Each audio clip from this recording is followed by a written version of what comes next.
Welcome back to the 76 Capital Sports Leadership Show. My name is Wayne Kimmel, managing partner of 76 Capital, the sports tech venture capital company. On this show, I interview top sports entrepreneurs, athletes, and executives who are shaping and many times changing the sports business industry. You can subscribe to our show on YouTube, Apple Podcasts, Spotify, and on our 76 Capital website. Today, my guest on our 76 Capital Sports Leadership Show is Jeff Benjamin. Jeff is the COO and co-founder of the Vetri Restaurant Group and managing director of F&B Plus. He's the CEO of Federal Donuts, and we're going to talk about those donuts and the fried chicken. And most importantly, the author of Extra Innings, a memoir of fathers, sons, fandom, and fate. This is a book that you gotta pick this thing up. It's amazing. Jeff, welcome to our 76 Capital Sports Leadership Show. It's great to be here. Thanks, Wayne. Yeah, so great to have you on the show. I mean, there's so many things that we can talk about. We're certainly going to talk about food, sports, the hospitality industry, the overall restaurant industry, all the amazing things that you've done, building some of the country's top restaurants with one of the top chefs in the United States. So let's kick this off. I mean, how did you and Marc Vetri, this unbelievable James Beard award-winning chef, come together and meet each other? Yeah, well, it's a funny story, and thank God he wasn't already a James Beard award-winning chef when I met him, so it was a little easier for us to connect. But he was working in New York as a chef at an Italian restaurant not too far from where I was living. I was working in corporate food service at the time, and I had a friend named Adam Vetri, who was Marc's brother, and he was an aspiring filmmaker. I met Marc through him briefly, and we connected a little bit, and I would go to his restaurant for dinner occasionally. And we really solidified our relationship when Adam was making an independent movie and needed a set and ended up using my apartment, something I'll never do again. But craft services was actually run by Marc and his father, Sal. So every morning at about 6 a.m., I would have coffee with Marc and Sal, and we'd shoot the breeze about what our goals and aspirations for career was. He said, I'm thinking of moving back home to Philadelphia and opening a restaurant. Would you consider coming with me? And I said, sure. A couple of weeks later, he called and said, were you serious about that? I said, I sure was. And July of 1998, I visited Philadelphia with him, looked at a spot that he had in mind. It was a little beaten down, a little worn out. It was the old Chanterelle space at 1312 Spruce Street. And I said, I'll give it a go. And I moved down in August and we opened in September. Amazing story. And, when you say coming back home, what's fascinating, and after reading your book, home was a lot of places for you. So we'll definitely get into that at a little bit in a little bit. But, so over the years after you and Marc moved home to Philly to open up Vetri, which is still an unbelievable restaurant. You guys have done this a few more times. How many restaurants have you guys opened? So we've opened, I think it's north of 20. We've opened, sold, moved, changed. We're currently back up to 6. We had sold off a piece, as you know, back in 2016. We had restaurants at different levels of dining. So from pizzeria to an osteria to a trattoria called Amis to a gastropub. Vetri, obviously the flagship and kind of the jewel in the crown, is our kind of highest level of dining. We sold the vast majority of the holdings in 2016 and figured, all right, we'll do that for a while. After that, we went back to running our own private company again. The sale was to a publicly traded company. It's no secret it was Urban Outfitters, which was a really great experience for us, but neither one of us was kind of destined to work for a publicly traded company for the rest of our lives. So we stayed on for about 18 months, helped the transition, and then decided to get back to regrowing our brand again. And there were certain, as you know, stipulations about what we could and couldn't do post-transaction. So we could grow the Vetri brand. So we opened a second Vetri, which we thought we would never do, at the Palms Casino in Las Vegas. And that kind of started us on, we could do the Vegas thing. And what we did was a mirror image of what we had here in Philly. out in Vegas over the course of the next several years. And, it's interesting, I read, I don't know if it was in the book or I read some article about you and Marc, and really talking about bringing this higher level of Italian food to the U.S. Where did that all come from? Well, think about this. Now, Marc had lived in Italy, and so I'll give you a little bit of backstory on Marc's trajectory because that's relevant to the question. Marc was working in Los Angeles. He was actually destined to become a professional musician. He was attending music school out in Los Angeles and was working nights in kitchens, as many people do. It's a great thing to be part of the gig economy if you're doing something else. It's been a wonderful career, primary for me, but that some people do it as they learn what they're going to do. He ended up meeting one of the world's foremost Italian restaurateurs, a guy named Fiore Rosso, who owned an iconic restaurant called Valentino. And he mentioned to Marc, if you really want to do this, you ought to move to Italy. Marc, being Marc, if you've ever spent any time with him, said, sure. And he packed up his bags and he moved to Italy. No job, no money to speak of, a backpack. And that was kind of it. He ended up living there for the next 2 years. And he really fell in love with the culture and the idea of bringing it. But, Wayne, what you kind of missed there was we brought that kind of Italian food to Philadelphia, where people have a predisposition, especially in 1998, to what Italian food was. Meatballs. It was literally nothing that was on our menu. Where were the meatballs and red sauce, right? No red sauce, no Caesar salad, no meatballs, no calamari, or what they were calling calamad, so it was tough. But it went over unbelievably well.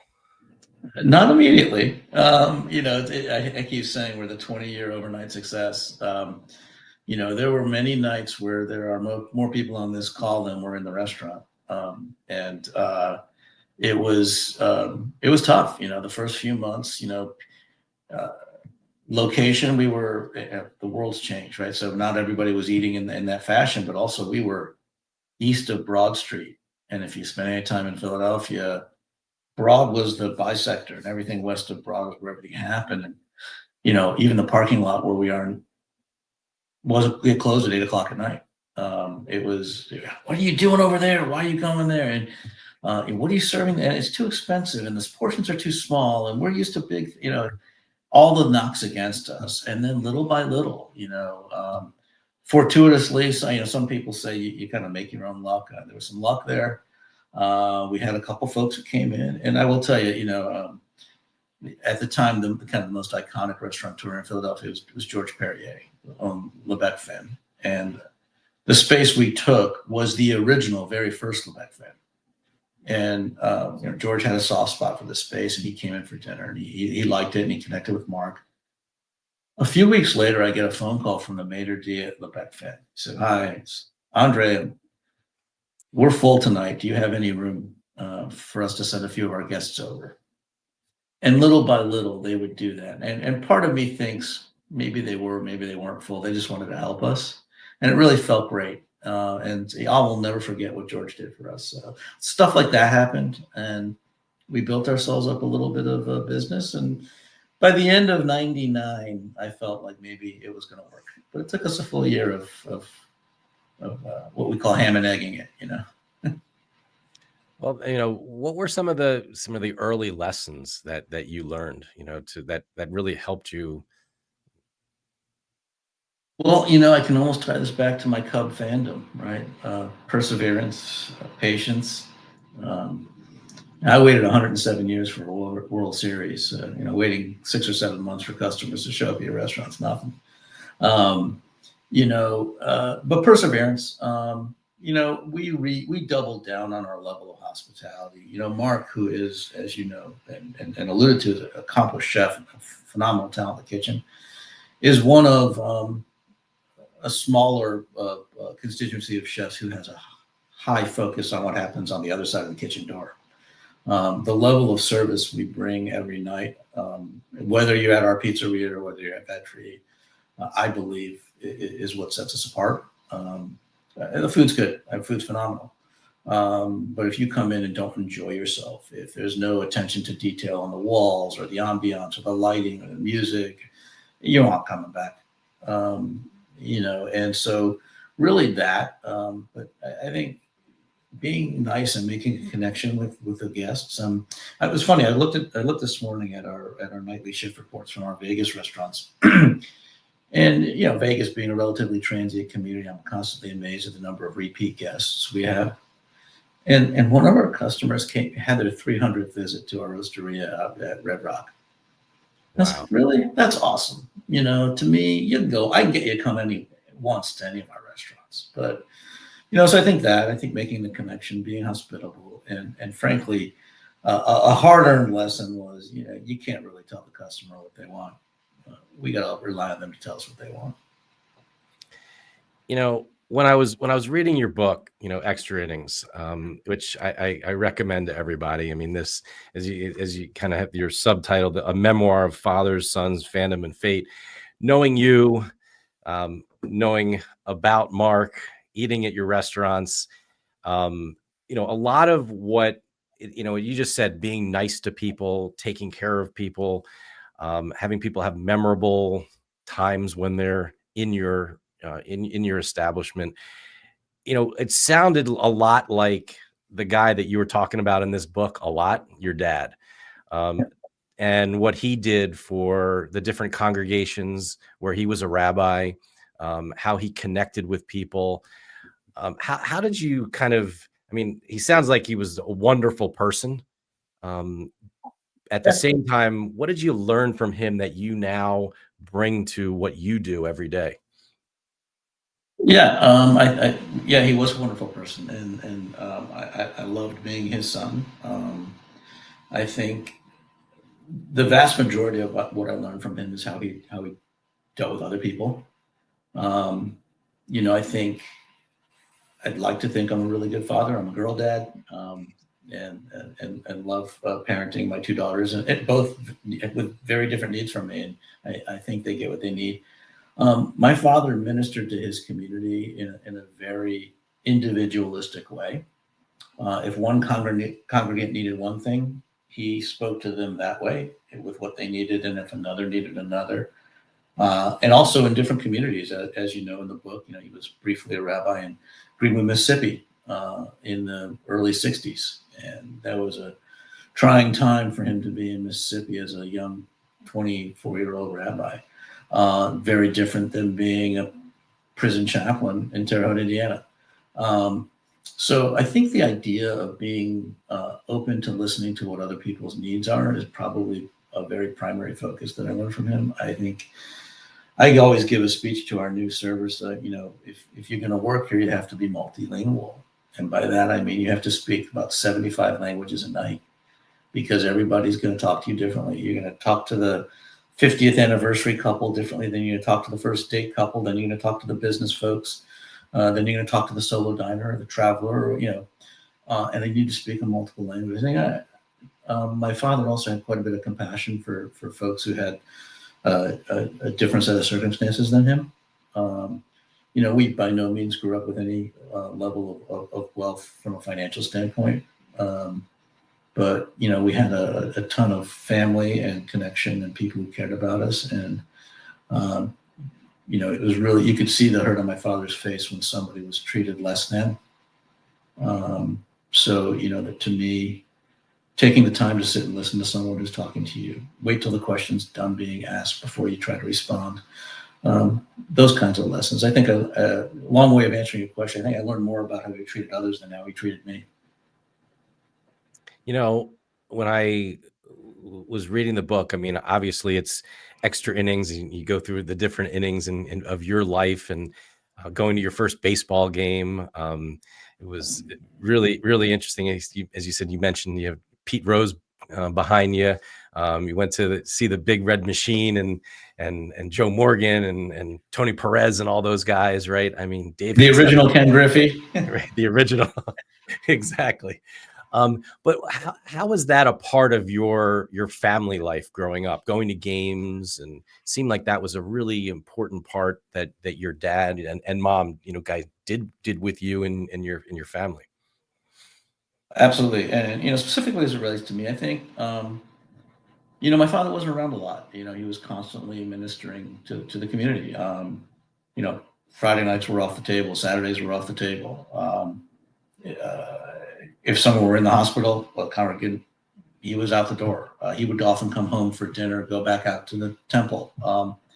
You know, Tuesdays and Thursdays were for Hebrew school. And, frankly, the only time I had unfettered access to my dad was during what started off as 9 innings of a baseball game, and which is why I ended up praying for extra innings, because I got an extra however long. Now they've shortened the extra innings by putting a man on second base to start the inning. But, one of the reasons why I prayed for extra innings is because the only time I really had unfettered access to Robert Benjamin, not Rabbi Robert Benjamin, was he didn't have a blazer on. He didn't have a tie on. He was wearing slacks and a shirt and maybe even a baseball hat. That was Dad.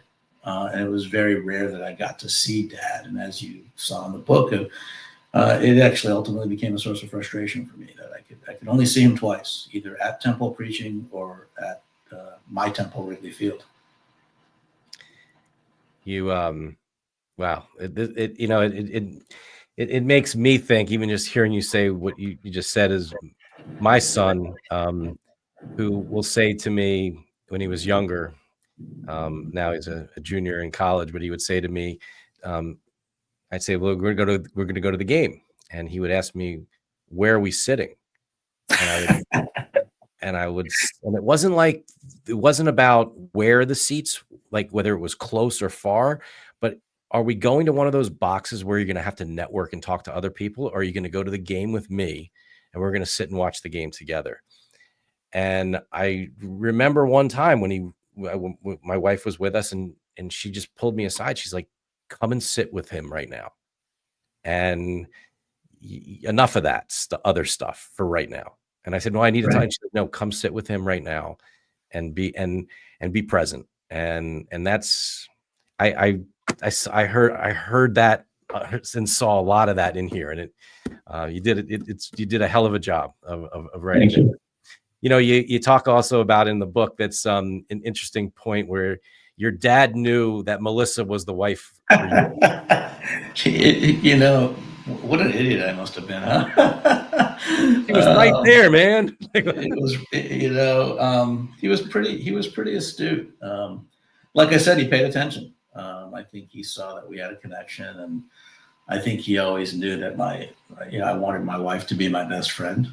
And he loved her dearly. So I think, we talk a lot about the fact that had I not married her, likelihood of my father having ever gotten to meet my wife was pretty slim, since he died before we got married. But he really, I think she got him as well, which not a lot of people do. You see this guy who literally, when he comes to visit his son in Manhattan, was wearing a suit and tie every time.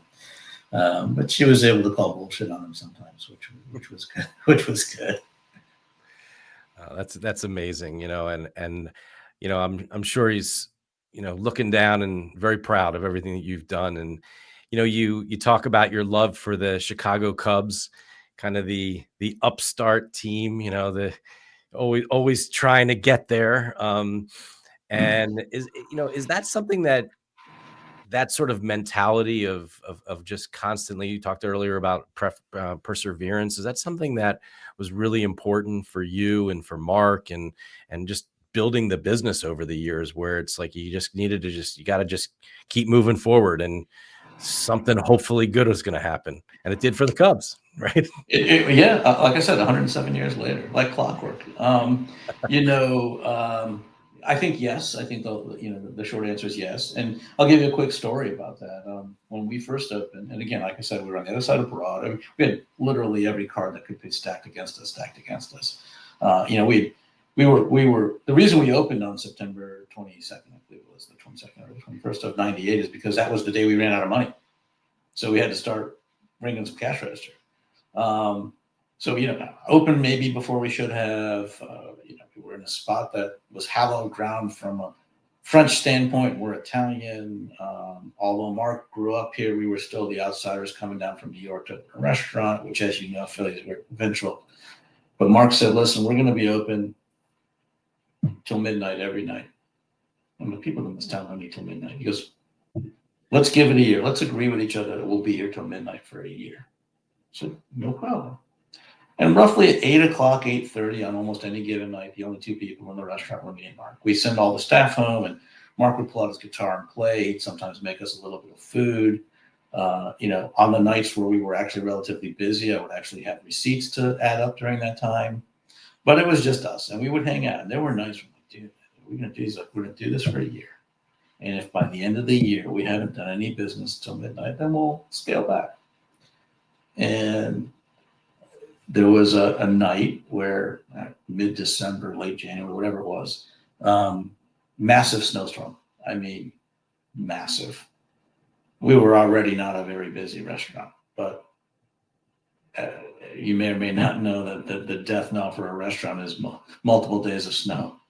So we sent everybody home, and me and Marc were kind of just hanging out. And he's playing the guitar, and a couple walks in. They peek around the corner and like, you guys open? I'm like, yeah, we're open. Well, that's great, because everybody else in the neighborhood's closed. We'd love to come sit. And oh, no problem. We'll make you some dinner. Marc goes in the kitchen, cooks. I set the table, and that happened 15 times throughout the night, to the point where the restaurant was completely full, and Marc was cooking, running the food out of the restaurant, handing it to me. I'm handing it to the customer. I'm clearing a plate. I'm like, yeah, I'll get to you in a minute. And the service must have been like pretty abysmal that night, but everybody was having a good time. And then we had one couple like, oh, I saw you, to another couple over at such and oh yeah, you're from, and they connected. And then it got to be like 11:30 midnight. The place was still full, but there were no cabs. So Marc goes and pulls his pickup truck around and says, okay, I'm going to start running people back to their apartments. He starts driving people home. Well, I'll tell you, to this day, at least half that room still comes in. This is 26 years later. So, I think those types of things, did we make that happen? Was it luck? I don't know. Maybe we created our own luck that night. So over the course of 26 years, I can point to probably 10 or 11 of those moments where this is working, and stay in the course and don't give up on a dream. All the cliches, they're cliches for a reason. We work hard at creating our own breaks in life. I mean, Marc's a big fan of, people aren't necessarily lucky. They create their own luck. And I think over time, if you look back at our history, we've created some luck. That's an unbelievable story. I mean, those magical moments, right? I mean, it's interesting. And you guys didn't do any social media that night, did you?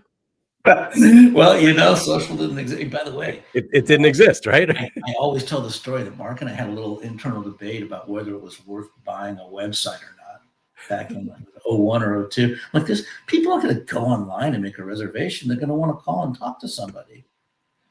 So good thing I'm not a tech advisor for sure. But no, there was nothing. Well, you wouldn't have had that report earlier. We were seeing that person went 300 times, right? I mean, that's exactly right. Well, you know what I got to tell you, and I've seen the value in technology as it relates to our business over time. And I was a late adopter because I really feel the personal connection matters. It's why I do what I do for a living. But the technology, like having a report, if you've ever get the opportunity to look at our open table reports from Vetri, if you've ever been to our restaurant, there's a note about you. There's what you had to eat. It's what you drank. Did you ask for a second drink? Did you order a bottle of wine? Did you have any allergies? And as you come more and more, we amass more and more notes about you, to the point where I've got pages on people sometimes. So, maybe the CIA will call someday, ask for some information. Well, I mean, but talk about that. I mean, because it's one of the things that we at 76 Capital always talk with our portfolio companies about, is establishing relationships. And, this idea of, yes, you may have a contact, but then really trying to take that contact and creating a real authentic relationship with someone, knowing things about that person, caring about them, their family, their friends, their spouse. I mean, those types of things that really make a difference. And it sounds like that is something that is part of the whole culture of everything that you guys do. You hit the nail on the head, Wayne. And to me, I think everybody who's got any sort of success in whatever business they're in is in the hospitality business. I think if you don't have the hospitality gene, then you're simply transactional. I actually think it's harder for you than it is for me because I am by definition in the hospitality business. People come to experience what we do because they're out having fun or they're in for some sort of enjoyment. There are multiple firms that do what you do, and maybe your niche is what sets you apart. But there are multiple firms who are involved in sports related capital. And why would they come to you versus the other guy? You could probably both get the same rate of return for your investors. You probably both could get the same purchase price on an exit for somebody. But did I feel a connection with you? Would I come back and do a second transaction with you? You know, if you took my company and you helped invest in it and you helped me grow it and exit, am I coming back to you again? You know, I would be curious to know how many 76 Capital investors, portfolio companies are repeat portfolio companies over time. And I think that would be the measure of what sets you guys apart. I would imagine it's harder for you to do your job hospitably than mine. Well, I mean, the one thing that I think that you certainly have is the venue, and I think that's a really interesting, be able to bring people together, and I think that's what's so special. It's one of the things that we like to do with our CEOs, with our entrepreneurs, with our overall community and network is bring people together, because when you bring people together, kind of like the story you shared, magic happens. When you bring smart, nice people together in a room. Oh my God, who knows what could happen. And that's what we're all about is bringing those types of people to the table. We want people who truly want to make this world a better place. And I'll tell you, after, digging into all the things that you and your family and Marc have done, you're one of those people. And it's really special what you've done. And I gotta, so congrats on everything. And I got to ask you, I mean, Jeff, donuts and chicken, I mean, like, give me the story there. Like, it's unbelievable what you've done there. Well, and to be clear, I didn't invent it. That was Mike Solomonov, Steve Cook. And actually, this is relationships, right? So Mike Solomonov was a line cook who came to work for Marc and I at Vetri when he was 21. We developed a really great relationship. Back then, the front of the house and the back of the house didn't really mix a lot. And Marc and I were trying to change that culture. And one day, Mike Solomonov came to me and said, listen, one day I'm going to open my own restaurant. I said, that's awesome. I think you ought to. He goes, I would like your help. I don't know about the business of restaurants. I said, great. If you're into it, come to work early on Tuesdays and we will have business class.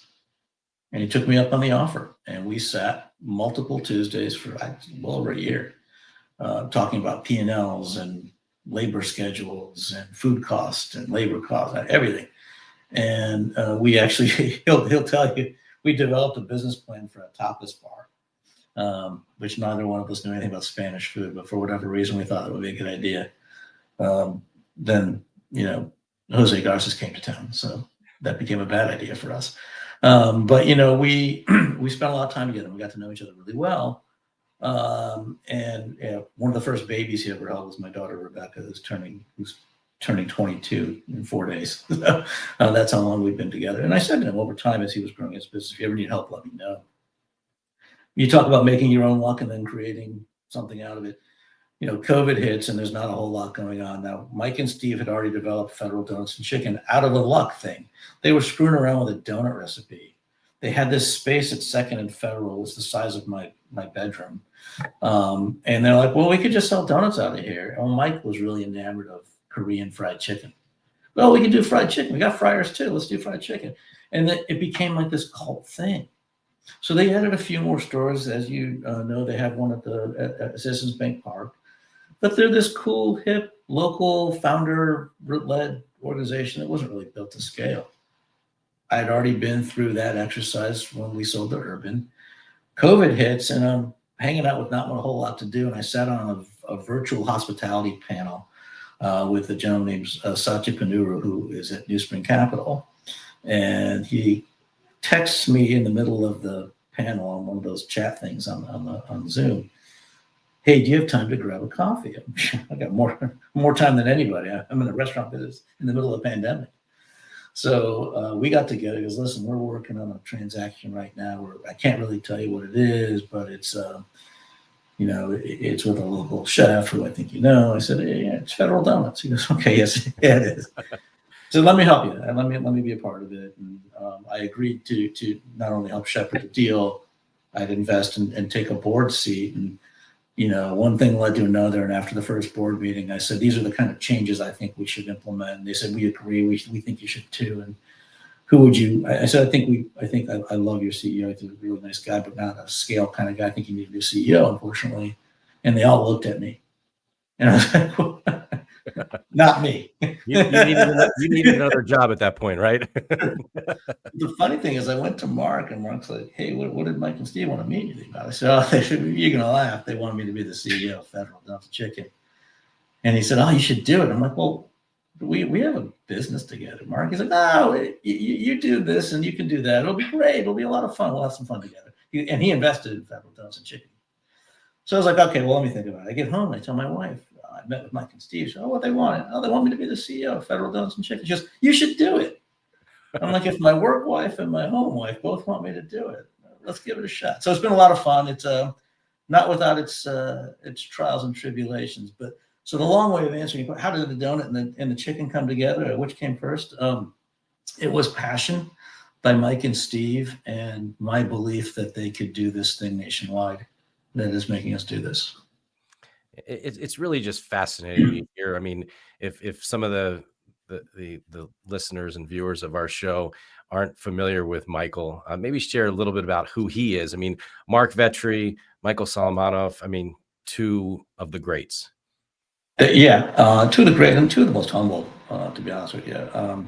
People that you would want to work. In the 80s and 90s, if you went to work for a chef, you had to, every once in a while you had to duck because a pan was flying your way, or you were getting berated by somebody. And that's just not the culture we have in our kitchens. And it's driven by folks like that. I was at Mike's new restaurant this weekend in Miami. He just opened a brand new restaurant. And I was talking to his server, who doesn't know me from anybody. I said, how do you like it? She goes, this is the best chef restaurant I've ever worked in. I said, why? She goes, because he's just such a nice person. And I'm like, that's part of it. As we started this conversation off about being nice. Mike is a multiple James Beard Award-winning chef along with his partner Steve Cook. Steve Cook and I have another degree of separation. Both our dads were rabbis, which is another funny confluence. They kind of cross paths a little bit. But Mike is just a wonderfully genuine human being. He has the most amazing restaurant, Zahav, which is kind of their equivalent to Vetri in the Israeli world. I think there's really not more than one or two other restaurants in the country like that really celebrates the Israeli culture in the way he does. Obviously, given current political conditions and current global conditions, it's certainly near and dear to his heart to be able to operate tribute to his homeland the way he does. And it's actually also a bit of a tribute to his brother, who I don't know. It is common knowledge, but I don't know if you know this, that his brother, who was serving in the IDF, was killed by sniper fire several years ago on Yom Kippur Eve, actually.